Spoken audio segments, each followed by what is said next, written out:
tanya kepada Pak Kiai. Pak Kiai ini datang ke kubur minta-minta itu, keterangannya mana? Nggak tahu. Kiai itu nggak tahu.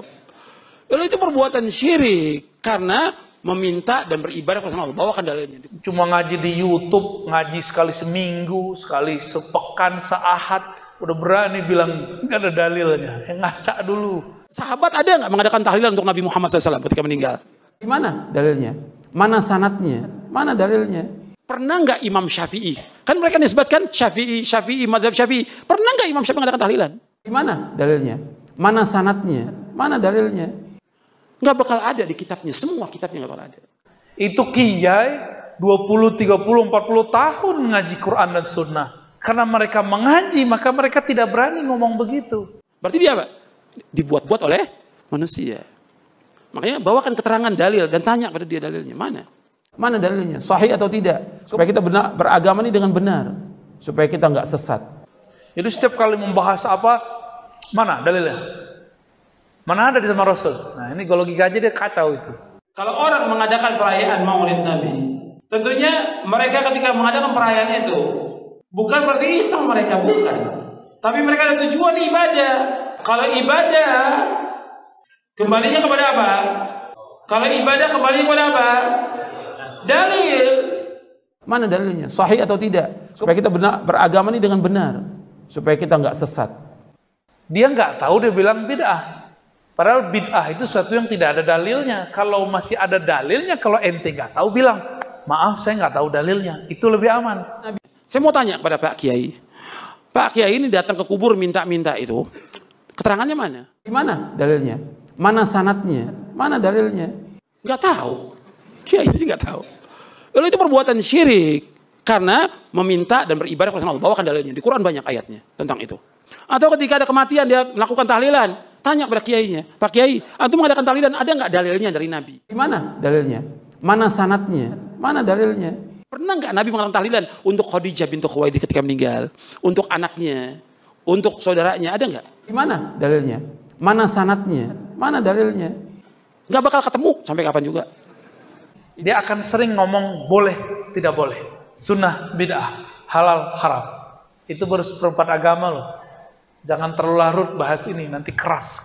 Supaya dapat pahala, supaya dapat ganjaran, supaya mereka mendapatkan cinta dari Allah, mendapatkan cinta Rasul. Kalau sudah seperti ini, bentuknya ibadah atau bukan? Ibadah. Kalau ibadah kan yang ditanya apa?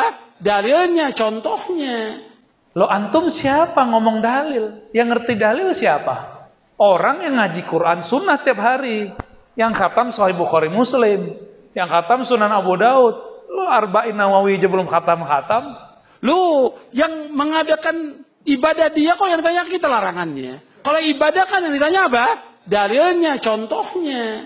Jika kamu tidak tahu, qul la adri. Cukup katakan saya tidak tahu. Dan ada nggak dalilnya dari Nabi? Di mana dalilnya? Mana sanadnya? Mana dalilnya? Hati-hati ngomong begitu. Qauluka la adri nisful ilm. Kamu ngaku tidak tahu itu sudah separuh tahu. Karena orang kalau ngaku tidak tahu dia akan cari tahu. Inilah separuh ilmu.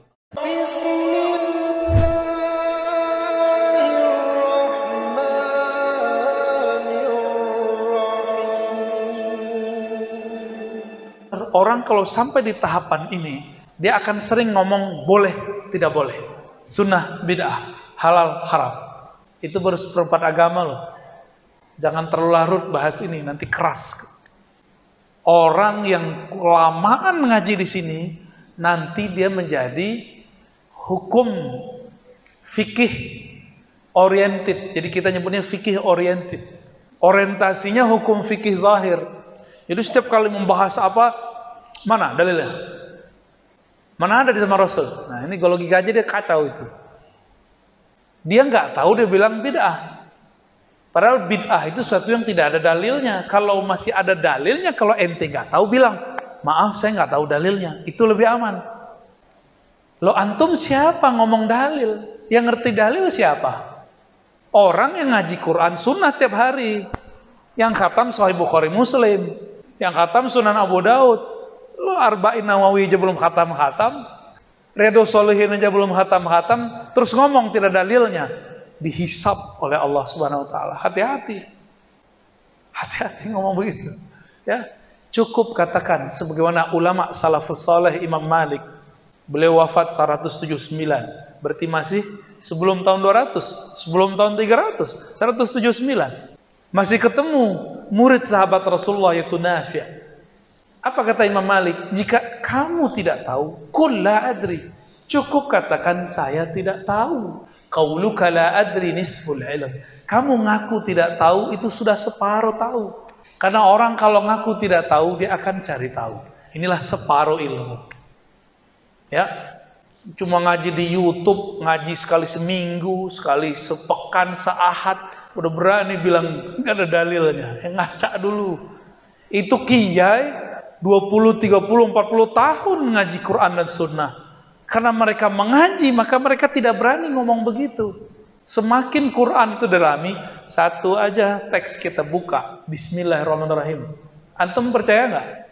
Bismillahirrahmanirrahim disyarah 40 hari, 40 malam nggak selesai. Semabuk-mabuk paling dah. Sholat, berhenti, ngaji lagi, sholat lagi, ngaji lagi, nggak akan selesai.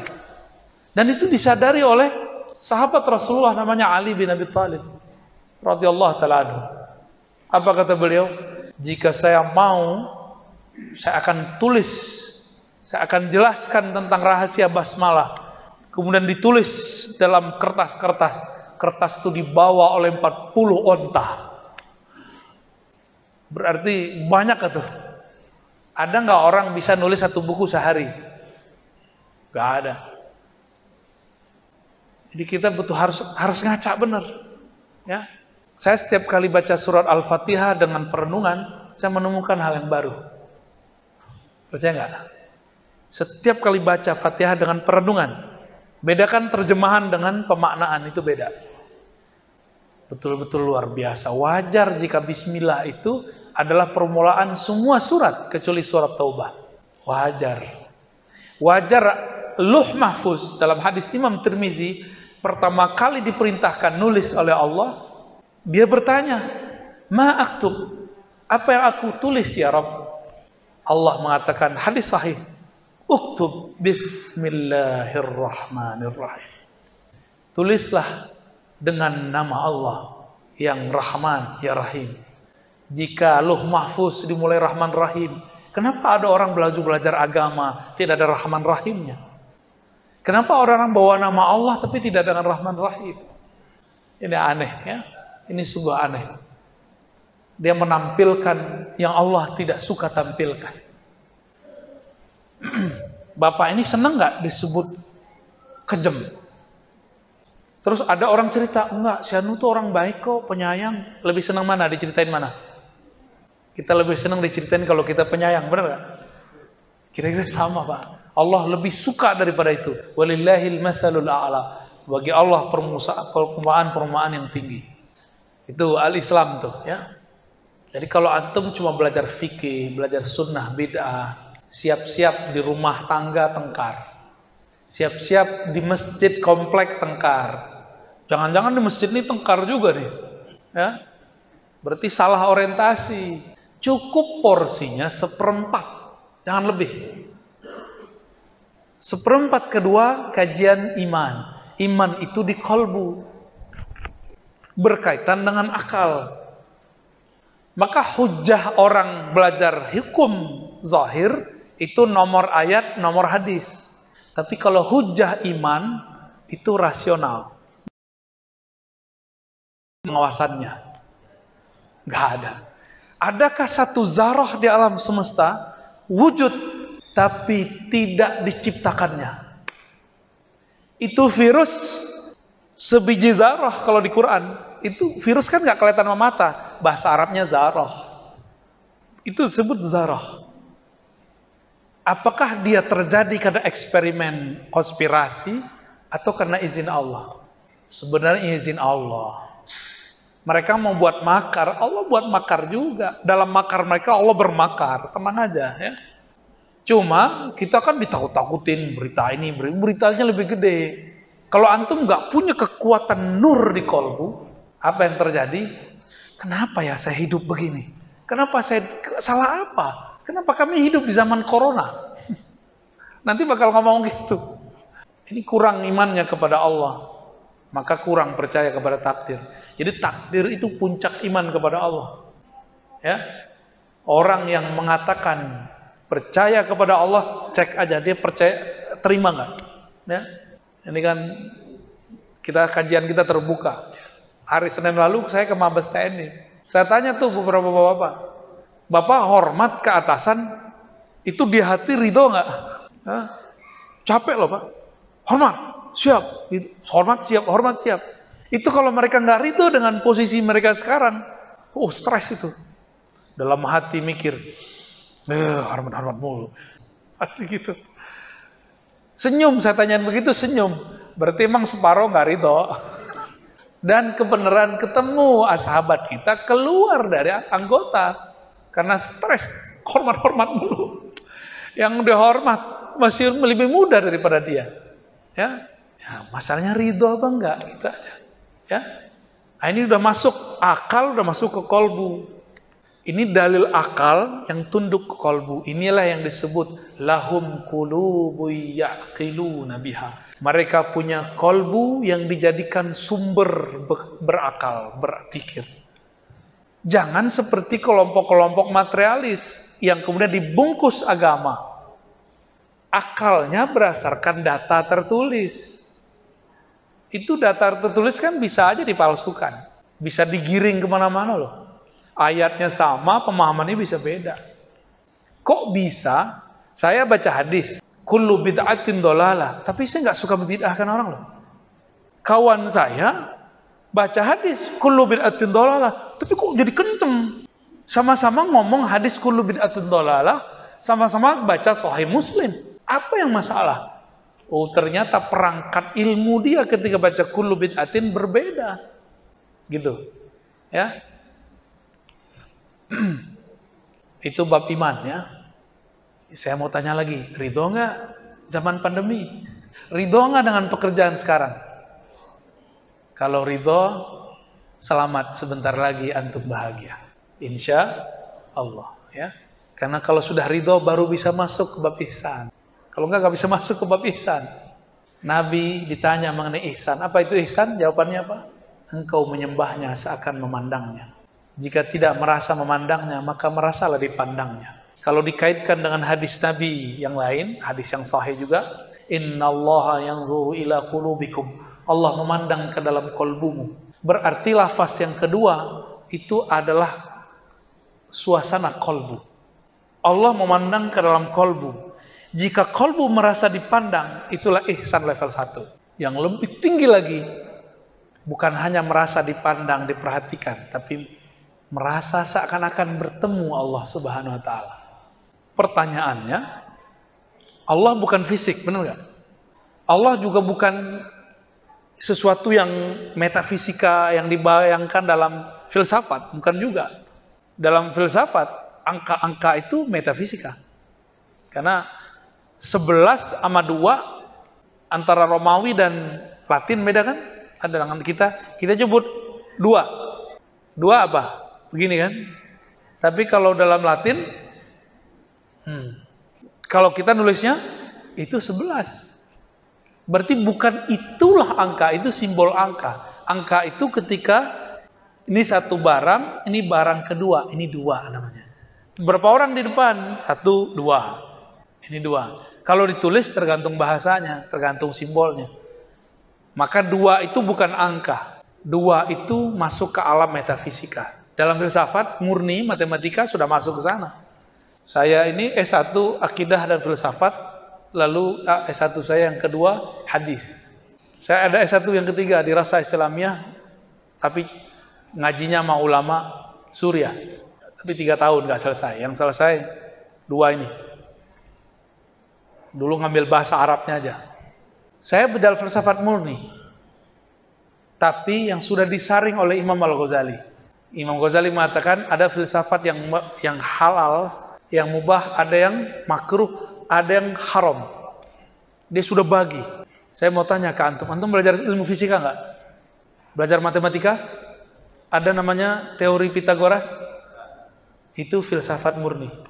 Kalau antum mengharamkan filsafat, lalu menggunakannya, mengaplikasikannya dalam kehidupan, selamat, Anda telah memakan filsafat.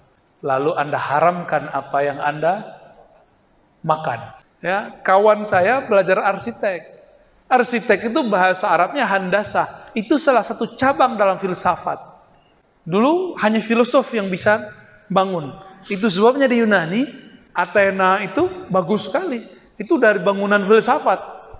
Jadi filsafat itu bukan cuma ngomong-ngomong Tuhan aja. Filsafat itu banyak cabangnya. Anda mau tanya lagi, antum belajar kedokteran nggak? Atau cuma kedokteran umum lah, dari ilmu biologi gitu, kimia, kan nanti kan pengobatan dari situ juga. Pasti pernah belajar biologi, kimia. Semua ilmu itu adalah cabang dari filsafat. Makanya ada kimia murni, ada kimia terapan. Yang murni ini filsafat. Matematika murni, matematika terapan. Yang murni itu filsafat. Terus filsafat itu apa sebenarnya? Maka kalau nggak ngerti, jangan haramkan. Definisikan dulu barangnya, cari tahu detailnya. Jangan-jangan itu konsumsi kita tiap hari. Jangan-jangan pekerjaan kita pakai itu semua. Antum pakai laptop nggak? Kerja. Itu semuanya pakai teori filsafat terapan. Jadi mikir-mikir dulu. Pakai kamera nggak? Kamera. Ini kamera ini yang menemukan filosof namanya Ibnul Haytham. Foto dengan video.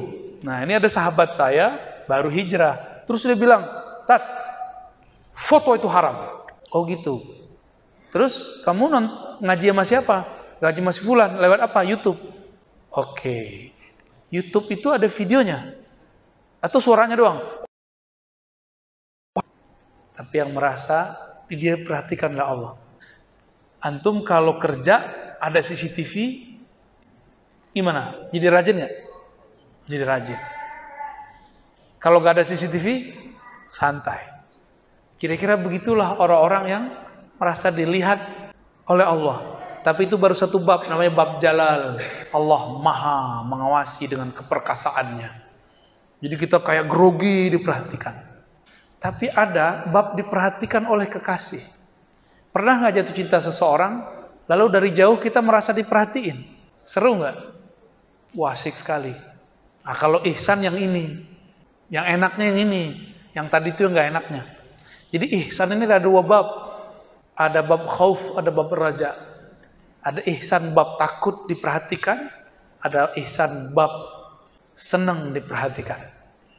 Nah, dan itu hanya diperoleh dengan dua cara.